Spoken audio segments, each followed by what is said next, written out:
OK, ahojte všetci poslucháči Fanrádia.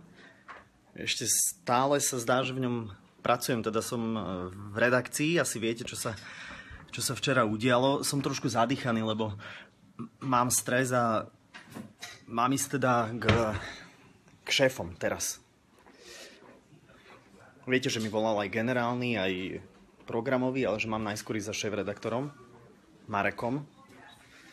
To mi mohlo byť v pohode, ale neviem, je dusná atmosféra úplne, tak spravím to, lajznem si to a zoberiem telefón aj všetkých vás na tú poradu.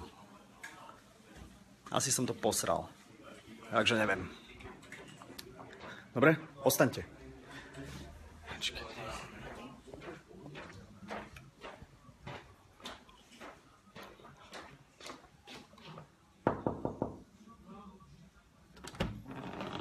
Môžem, Marek, na sekundu?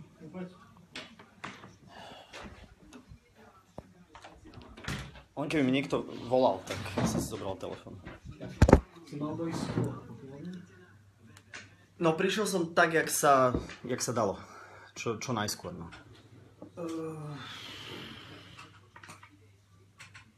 Mali to riešiť, alebo chceli to riešiť Taťou s Rastom, ale buď rád, že to neriešia. To, čo som včera zažil od nich, aké telefonáty, jedna z najhorších asi situácií v rámci mojej kariéry tu ako šéf-redaktora. Kokos to bolo Saifa tak nepremyslené, tak ja nechápem proste, prečo to bolo.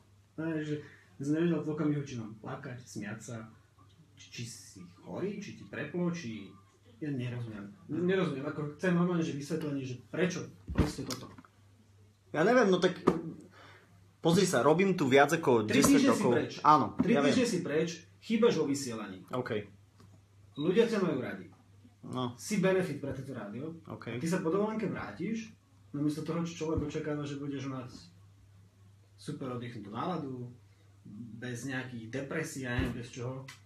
Ty urobíš proste vec, ktorá je... Ja neviem, to bolo...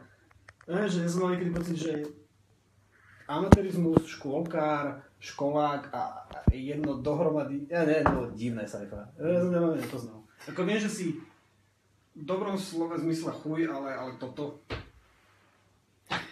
Ako, ja viem, vrátil som sa po dovolenke, ale vieš čo, ja mám jednoducho pocit, že robím tu už dosť dlho a mal som proste chuť zrazu...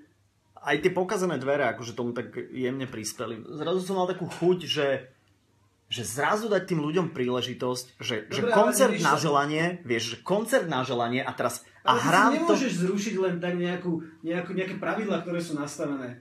Veď tu bojujeme niečo, aby sme vytvorili nejaké dobré rádio, máme nejaké pravidlá, nejaké stanovené veci, ktoré chceme riešiť a zrazu ty si svojvoľne prídeš a la roky 90. Púšťam si jedno, púšťam si druhé. Však ako OK, keď máš návrhy, že chceš hrať toto, že si myslíš, že toto je pre nášho poslucháča super, tak príď sa o tom porozprávať.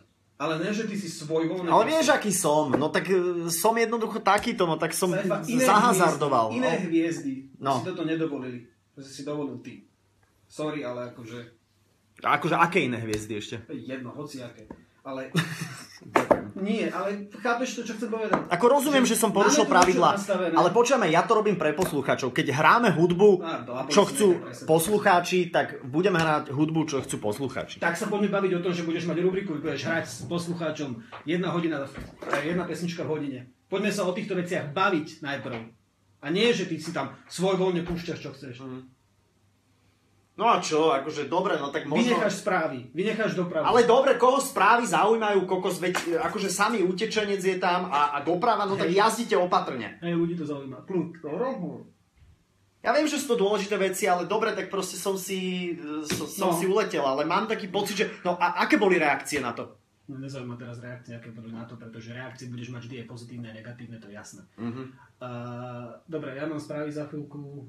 Mal si prísť skôr, sa tomu venovať viacej. V každom prípade rozhodnutie vedenia je, že máš dočasne dištanc, čo znamená, že vo vysielaní sa neobjavíš do najbližšieho rozhodnutia ďalšej nejakej sankcie, či už finančnej, úprimne, toto je normálne, že na rozviazanie pracovného pomeru.